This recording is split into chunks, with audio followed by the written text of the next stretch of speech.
1,000 plus at a recent MMA show that he was front and center for in Croatia. He wants to shine on the biggest stage against Jimmy Crute. He's in hostile territory tonight, Paul, but he's got heavy hands, and if he figures to have a willing dance partner, certainly in the chaotic Jimmy Crute. You know, the one thing about this matchup that I think is a lot of fun too for Ivan Erslan is the fact that he's got fantastic boxing, he's got brutal power, and Jimmy Crute has fantastic submissions, but the guy doesn't mind a bit of a brawl every now and then. If Erslan can go out there and bait him into that type of fight, it could be his night, right? He's got sharp boxing. If he can stay smart on his feet, try to really coax him into it, land something. I dare even say maybe taunt him a little bit to kind of get him into like, hey, what do you want to do? You want to grapple with me, or you want to try to stand up and fight? I think that's the type of fight that Erslan's got to try to have here tonight. I'm just looking forward to this first round because combined they have about 20 first-round knockouts to their record. So these are guys that are really going to trade, well, first-round finishes, I should say, not knockouts. But the first round is just really heavy for these guys, and they both are very technical also. So when you look at Erslan, his head movement, the way he utilizes his jabs, the way he twists and turns his opponents to find the angles, he's elusive and he hits hard, and he's really progressing on the job. You're seeing him get better and better, and we're going to find out tonight versus Jimmy Crute how many gaps he's filled.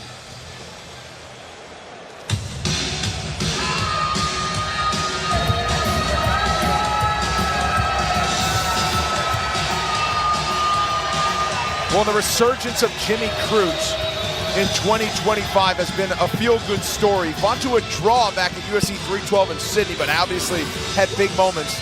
But it was in New Orleans, UFC 318, when he submitted Marcin Prachnio in the first round. This is a guy who had his gloves off after his setback against Alonzo Benefield back in 2023, contemplating retirement. Didn't step into a gym for a full 6 months, and then found the joy in the training room without a fight scheduled, and now he's resuming his rise, and still just 29 years old. Yeah, you could totally get how you would get the passion back for the sport when you're not competing. It's something about being out of that pool and knowing that you're not having to compete tomorrow, the next month, that you can just kind of like breathe and take a second, take a step back and realize why you got into this thing, what you enjoy. Just show up and train and fight and do what you want instead of having to do it to face somebody. And it sounds like those are the things that he did to get his passion back. And when you can show up to the octagon and have fun and not despise the pressure, then that's when you show up at your best. The real question is, how much pressure does he feel being at his hometown, facing this man, Erslan? We'll see if he can handle that pressure of the home crowd here as well. Respect shown between Jimmy Crute and Ivan Erslan as they are set for our co-main event. Final 2 fights at light heavyweight. Here is your tale of the tape. The Aussie Jimmy Crute, 4 years younger than Croatia's Ivan Erslan. Both fighters 6 feet 2 inches tall. Slight 1.5 inches in reach for the betting favorites from New South Wales. Here's Joe Martinez. And now, ladies and gentlemen, here we go. This is the co-main event. 3-round schedule, this in the UFC light heavyweight division. Introducing to you first, fighting out of the blue corner. He's a boxer sitting 6 feet 2 inches tall, weighing in officially 206 pounds. His record stands at 14 victories, 5 defeats, and 1 no contest. Fighting out of Zagreb, Croatia. Here is Ivan Erslan. And across the octagon, his opponent in the red corner. This mixed martial artist is 6 feet 2 inches tall, weighing in officially 205 pounds. His record stands at 13 victories, 4 defeats, with 2 draws. He fights at Bendigo, Victoria, Australia. Here is Jimmy Crute. And your referee in charge is Mike Beltran. Mike Beltran, 3rd man in, figures to have his hands full. Christy Pearson helping us here in Perth, Western Australia. Get ready for our co-main event. Jimmy Crute off of his first round submission win in New Orleans at UFC 318 just a couple of months ago. Crute's in green, Erslan in black. And you could see the difference in the footwork right off the bat. A little bit of a hop step to Erslan, and Crute's more of a flat-footed guy, but that allows really a lot of power to translate from Crute's hands.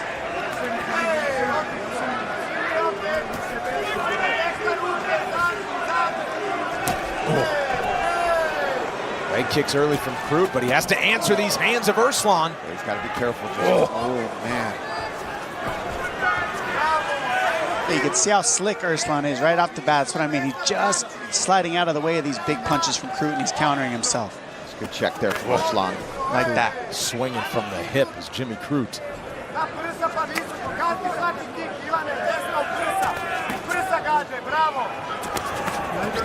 Erslan's throwing big shots. Nice timing there for Jimmy Crute. Oh, he's dangerous here. Erslan went a little bit crazy in that transition and gave up his hips, headhunting Jimmy Crute. That's why you've got to go to the body early on guys like this that you know are going to shoot, because then they can't get underneath your arms. They combined 20 first-round finishes in 27 wins between these two. Nice adjustment there. Yep. Thought he was going to lose him for a second. Love how he's driving him forward on his hands continuously. That's what's helping him out a lot, keep this position from Erslan. Got the near side hook, so he's splitting the fence. That's the key to keeping this position for Crute, is splitting the fence like he's doing right there. Erslan wants to peel him off on the fence. And you want to get that leg in between yourself and the fence and your opponent so that they can't peel you off, and that's what you're seeing Crute attempt to do here. Yeah, here you go again now, driving forward, trying to trip up those legs. Nice job there from Crute, staying super heavy on top of Erslan the whole time. And notice how he's going towards the fence with that hook. That's the key too. If you go on the outside, a lot of people go on the outside, that works too, but it's hard to escape a lot when you get that Slips off though. A scramble here, Crute still gets the better of it. Yeah, and that was a mistake, I believe, by Erslan. He should have tried to take that opportunity when they separated to get back out, but he drove forward, maybe trying to get Crute down. And now he's stuck here in a potential submission. Nice job, popped his head out. Crute all over him when it comes to the grappling. Can he get that other hook in? Oh, right arm almost got under. We felt some of those power shots from Erslan early. Ooh, awkward there position, had his foot up against the fence, but nice job there from Erslan. Yep, great scramble, didn't give up on the position. Look at that. Sweet. Beautiful job. Just bigger and stronger than his opponent in these exchanges. You got to keep your knees in, you got to keep your elbows in when you're in that top position, because These are big shots. You get swept. And now he's got both hooks in. Trying to flatten him out here. Oh, that is nasty, and there's the tap. Jimmy Crute by tap out in round one again. That was a crazy submission. He just like ripped his head off. Like, Yeah, that was like a wrestling WWE style move there. yeah, Erslan's gonna look back at that and say, what the heck? What was that? Big result for Jimmy Crute, whose momentum continues to rise here in his home country of Australia. What a submission. Yeah, I got to see that He again. was just real aggressive with it. And now for a look at tonight's Blaze-In moment, brought to you by Buffalo Wild Wings. Look at this. He gets a nice sweep because Erslan doesn't keep his knees in, doesn't win the pummel. And Crute's able to get this top position. And look at this submission. He's just like, it's like a neck crank because he's got the hooks in so deep. He's just going to rip the head straight off the shoulders. I mean, that's how strong this guy is. I'm going to ask him about that one.